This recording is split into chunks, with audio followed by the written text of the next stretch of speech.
Episode की शुरुआत में हमें एंजिन से बात करता हुआ एक बंदा दिखाया जाता है और एंजिन उसे बताने लगता है कि मैंने तुम्हारे लिए काफी ज्यादा स्पेशल बंदा ढूंढा है और वो यहाँ पर रूडो की ही बात कर रहा था, जिसके चलते एंजिन रूडो को एक डॉक्टर के पास लेकर जाता है और डॉक्टर रूडो को देखने के साथ ही कहने लगता है कि तुम काफी ज्यादा लकी हो क्योंकि तुम इतने ऊपर से गिरने के बाद भी जिंदा रह गए, साथ ही तुम्हें एंजिन का भी शुक्रगुजार होना चाहिए। जिसके चलते एंजिन भी अब अपनी ही तारीफ करने लगता है। एंजिन उस डॉक्टर को बताने लगता है कि अगर मैं नहीं होता तो ये लड़का पक्का मारा जाता, जिसके चलते रूडो परेशान होते हुए उस डॉक्टर से कहने लगता है कि आपको इतनी तेज बात नहीं करना चाहिए। और तभी वो डॉक्टर और भी ज्यादा चिल्लाते हुए कहने लगता है कि मैं कहाँ पर तेज बात कर रहा हूँ। और वो डॉक्टर बताने लगता है कि मैं कोई आदमी नहीं बल्कि एक औरत हूँ। और ये बात सुनकर तो रूडो भी काफी ज्यादा हैरान हो जाता है, जिसके चलते अब ये लोग यहाँ से जाने लगते हैं। और तभी रूडो एंजिन से कहने लगता है कि मैं तुम्हारा ग्रुप नहीं ज्वाइन करने वाला, इस जगह पर अब जो भी करना है वो मैं ही करूंगा और पूरी इन्फॉर्मेशन भी मैं ही इकट्ठा करूंगा। और तभी एंजिन रूडो से कहने लगता है कि ये तुम्हारी जगह की तरह आम जगह नहीं है, क्योंकि अगर इस जगह पर तुमने किसी से भी इन्फॉर्मेशन निकालने की कोशिश करी तो वो पक्का समझ जाएगा कि तुम बाहर से आए हो। जिसके चलते रूडो भी एंजिन से कुछ नहीं बोलता, जिसके चलते एंजिन रूडो को एक शॉप पर लेकर जाता है ताकि वो उसे कुछ खिला सके। और रूडो भी उस जगह पर पहुंचने के साथ ही काफी सारा खाना खाता है और रूडो को अब तक लगता था कि उसे इस जगह पर कचरे के अलावा और भी कुछ देखने को नहीं मिलेगा, लेकिन रूडो ये बात जानकर हैरान था कि इन लोगों ने तो इस जगह पर एक पूरा शहर ही बसा रखा है। जिसके चलते एंजिन रूडो को उस शहर के बारे में बताने लगता है। एंजिन बताता है कि इस शहर के अंदर कूड़ा कचरा काफी जल्दी इकट्ठा होता है, साथ ही इमोशन और थॉट भी यहाँ पर काफी अजीब तरीके से काम करते हैं। और अगर किसी के इमोशन ज्यादा स्ट्रांग हो तो कचरा और इमोशन दोनों मिक्स हो जाते हैं और वो इमोशन उसी तरह के मॉन्स्टर को जन्म देते हैं जिनसे कुछ देर पहले ये लड़ रहे थे। ज्यादातर वो मॉन्स्टर कचरे के ढेर के अंदर ही दिखाई देते हैं, लेकिन कभी कभार वो शहर के अंदर भी घुस जाते हैं। और तभी रूडो उससे पूछने लगता है कि आखिर तुम इस जगह को सील क्यों नहीं कर देते। और एंजिन कहने लगता है कि हम ऐसा नहीं कर सकते वरना हमें एक कैदी की तरह महसूस होगा, और वैसे भी इन मॉन्स्टर्स के ऊपर आम वेपन काम ही नहीं करता, लेकिन तुम उन्हें अपने ग्लव्स की मदद से हरा सकते हो।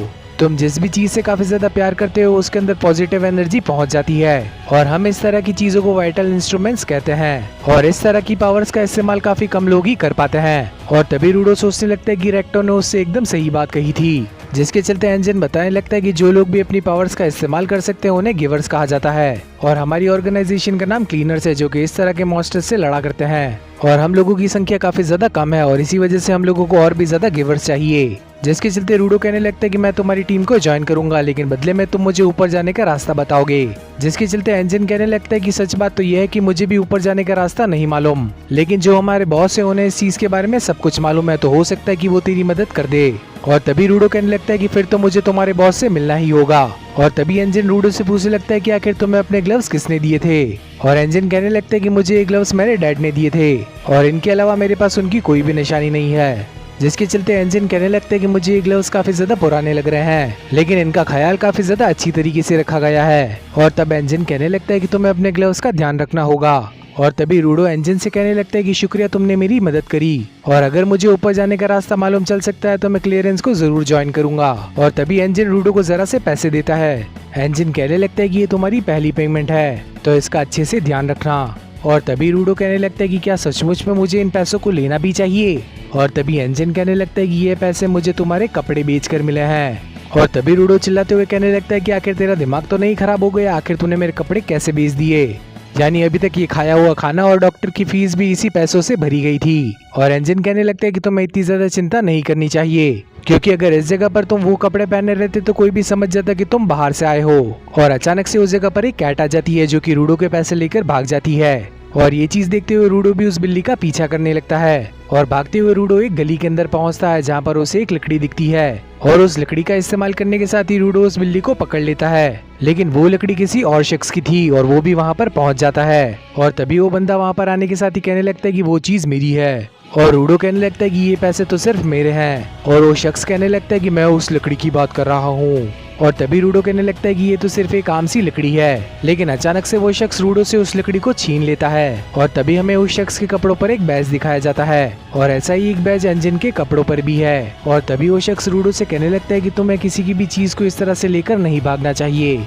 जिसके चलते वो शख्स भी बताने लगता है कि वो भी एक क्लीनर है और अपनी स्टिक को बड़ा करने के साथ ही वो रूडो के ऊपर अटैक कर देता है। और वो अटैक उसने रूडो को डराने के लिए किया था। अब वो बंदा बताने लगता है कि मेरा नाम जान का है और मैं भी एक क्लीनर हूँ और एंजन ने ही मुझे तुम्हारे बारे में बताया है और अब से मैं तुम्हारा ट्रेनर हूँ जो कि तुम्हारे बिहेवियर को सुधारने वाला है। क्या तुम्हें कभी किसी ने नहीं बताया कि चोरी नहीं करनी चाहिए? और रूडो उससे कहने लगता है कि मैं चोरी नहीं कर रहा था। रूडो बताने लगता है कि मैं तो सिर्फ उस बिल्ली को पकड़ रहा था। और तभी जानका कहने लगता है कि तुम्हारे मॉम और डैड ने तुम्हें सही परवरिश नहीं दी। और ये बात सुनने के साथ ही रूडो को काफी ज्यादा गुस्सा आने लगता है। और तभी अचानक से उसे रेक्टो की एक बात याद आती है। रेक्टो ने उसे बताया था कि अगर तुम्हें कभी किसी को कुछ समझाना हो तो अपना दिमाग शांत रहकर ही समझाना, क्योंकि तुम्हें अपनी फीलिंग्स के साथ साथ दूसरों की फीलिंग्स को भी समझना चाहिए।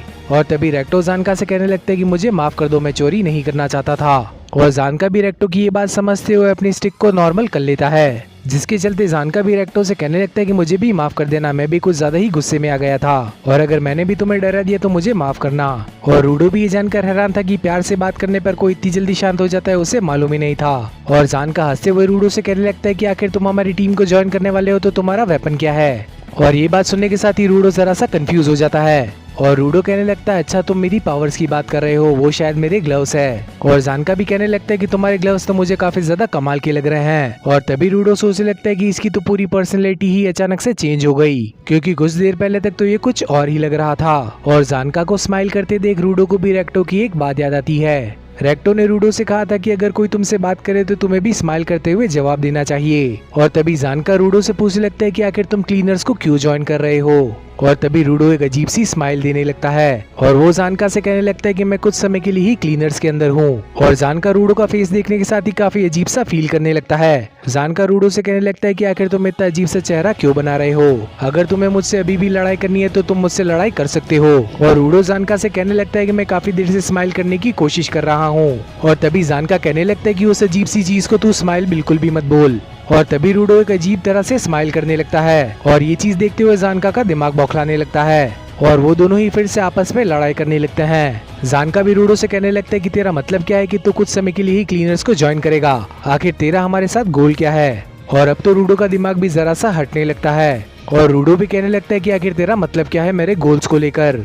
और तभी जानका भी रूडो से लड़ने के लिए फिर से रेडी हो जाता है। और तभी जानका भी रूडो से कहने लगता है कि जब से पहली बार मैंने तुम्हें देखा है तुम मुझे बिल्कुल भी अच्छे नहीं लग रहे।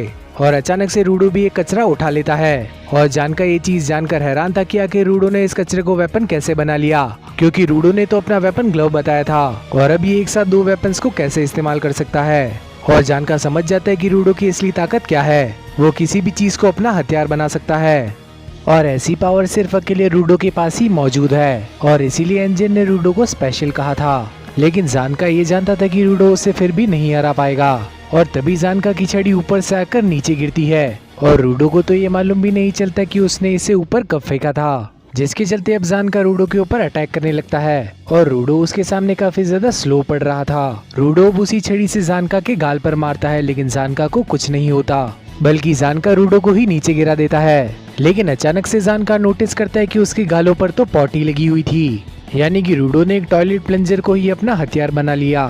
और तभी रूडो पूछने लगता है कि आखिर ये प्लंजर क्या होता है और जानका कहने लगता है अरे जिससे टॉयलेट साफ करते हैं। और तभी रूडो कहने लगता है कि मुझे कुछ भी नहीं मालूम, लेकिन बदला लेने की बारी अब मेरी है। और तभी रूडो उसके ऊपर अटैक करने लगता है और जानका अपने आप को पॉटी से बचाते हुए भागने लगता है। और तभी रूडो सोचने लगता है कि वो सिर्फ इस छड़ी की मदद से यहाँ से भाग गया, आखिर इसके अंदर ऐसा क्या खास है। और रूडो तो अब जानका के पीछे ही पड़ चुका था और जानका भी काफी देर तक भागता रहता है, लेकिन अब रूडो उस टॉयलेट प्लंजर को काफी स्पीड से चलाने के साथ ही जानका को गंदा कर देता है। और तभी उस जगह पर एंजिन भी पहुंच चुका था और एंजिन इन दोनों को देखने के साथ ही कहने लगता है तुम दोनों के अंदर दोस्ती हो गई। और जब एंजिन को मालूम चलता है कि इन दोनों के बीच में क्या हुआ तब वो काफी जोरों से हंसने लगता है। और तभी हम लोग देख पाते हैं कि जानका अपना मुंह छुपा ही बैठा हुआ था और रूडो भी ये जानकर हैरान था कि उसने पॉटी को ही अपना हथियार बना लिया।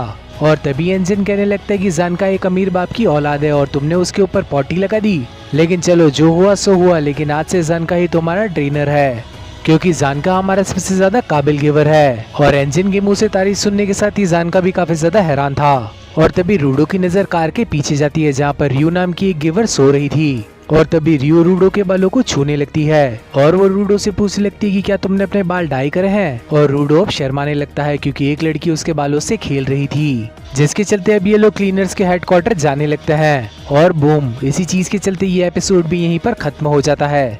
तो अगर आप लोगों को भी मेरी मेहनत पसंद आती है तो इस वीडियो को लाइक करने के साथ ही चैनल को भी सब्सक्राइब कर लेना और इस वीडियो को शेयर करने के साथ ही नोटिफिकेशन बेल को भी ऑन कर लेना ताकि फ्यूचर में आने वाली वीडियोस की नोटिफिकेशन आप लोगों से मिस ना हो।